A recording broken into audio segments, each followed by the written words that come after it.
একদা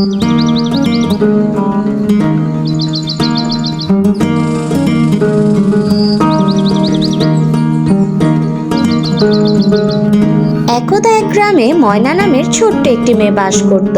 তার মা ছোটবেলাতে মারা যায়। তার বাবা হঠাৎ একদিন রূঢ় স্বভাবের এক মহিলাকে বিয়ে করে আনে। ময়না, আমি তোমার নতুন মা। তোমার বাবা আমাকে তোমার দেখাশোনা করার জন্য বিয়ে করেছে। আমরা সবাই মিলে সুখে থাকবো। এরপর ময়না ওর নতুন মা আর বাবাকে নিয়ে ঘরের ভেতর প্রবেশ করে। আজকে থেকে তোর কোনো চিন্তা নেই মা, তোকে আর কষ্ট করতে হবে না। সংসারের সব কাজ আমার, তুই মনের আনন্দে মেতে থাক। বেশ কিছুদিন কেটে যায়। ময়না ও তার বাবা ভালোই ছিল। ময়নার বাবা বিয়ে করে ভাবে সে কোনো ভুল করেনি, কারণ ময়নার নতুন মা ময়নাকে অনেক আদর করে। এভাবে ময়নাদের সংসার ভালোই চলছিল। ময়নার বাবা সকালে উঠে আপন মনে কাজে যায়। তার যেন কোনো চিন্তাই নেই, কারণ তার নতুন বউ সব কিছু সামলে নেবে। ময়নাও আপন মনে থাকে। সে খেলাধুলো করে, ফুল নিয়ে আসে, বাড়ির উঠোনে বসে বসে আপন মনে খেলতে থাকে।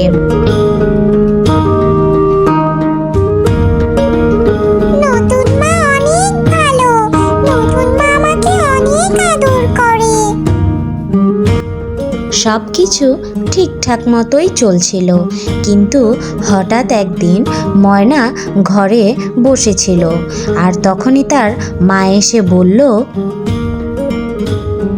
কি নবাবজাদি, বসে আছো কেন?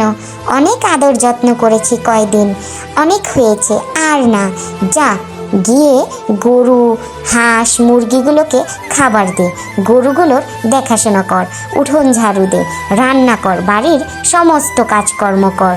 ঠিক আছে মা, আমি সব করব, কিন্তু তুমি কেন এমন বদলে গেলে মা? তুমি তো এমন ছিলে না। ময়নার যেন দুঃখের কোনো শেষ নেই।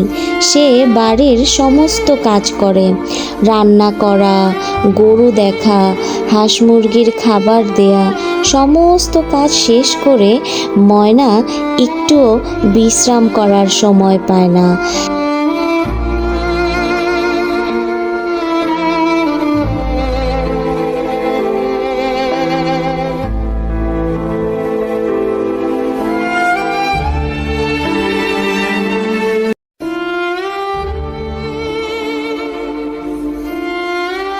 সুযোগ পেলেই কাজে ফাঁকি দেয়া, ফাঁকিবাজ মেয়ে। দাঁড়া, মজা দেখাচ্ছি। মায়ের সঙ্গে তুইও মরতে পারলি না, আমাকে তোর কাজের লোক ভেবেছিস নাকি?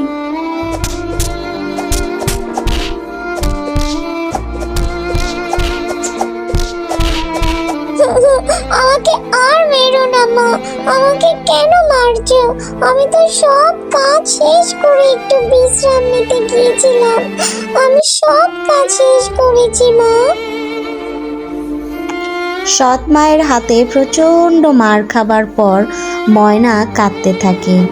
সে অনেক কাঁদে, কিন্তু তাতেও তার সৎ মায়ের মনে একটুও দয়া হয় না। সৎ মায়ের এমন আচরণে সে জঙ্গলে চলে যায় এবং সেখানে গিয়ে একা একাই কাঁদে। নতুন মায়ের এত অত্যাচার আমি যে আর সইতে পারছি না। আমি কিভাবে বাবাকে সব বলবো? বাবাও তো বিশ্বাস করবে না।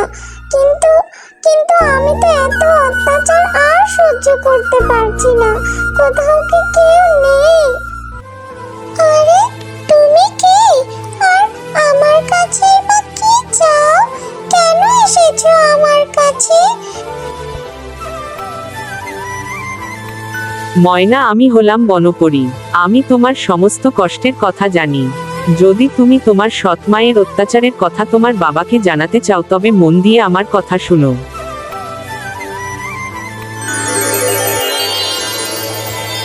এই নাও জাদুর গোলাপ।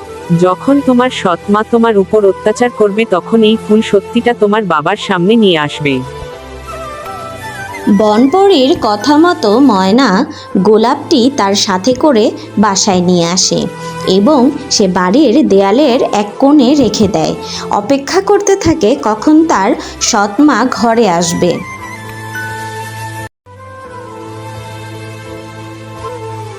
সুযোগ পেলেই কাজে ফাঁকি দেয়া, ফাঁকিবাজ মেয়ে, দাঁড়া মজা দেখাচ্ছি।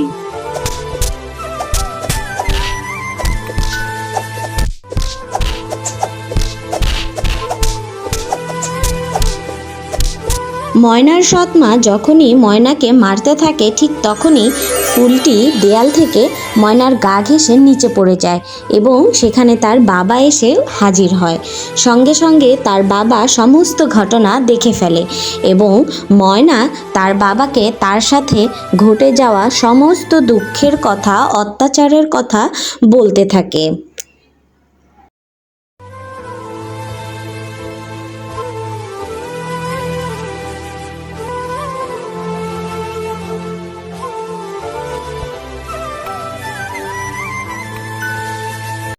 সমস্ত ঘটনা শোনার পর ময়নার বাবা ভীষণ দুঃখ পায়। সে সাথে সাথে ময়নার সৎ মাকে বাড়ি থেকে বের করে দেয় এবং ময়না ও তার বাবা তারপর একসঙ্গে আবার নতুন করে জীবন শুরু করে। বন্ধুরা, এই গল্পটি থেকে আমরা এই শিক্ষাটি পাই যে সত্য কখনো চাপা থাকে না, মিথ্যা দিয়ে সত্যকে কখনোই ঢেকে রাখা যায় না, অন্যায় একদিন প্রকাশ পাবেই। Thanks for watching. Please subscribe our channel for more videos and press the bell icon.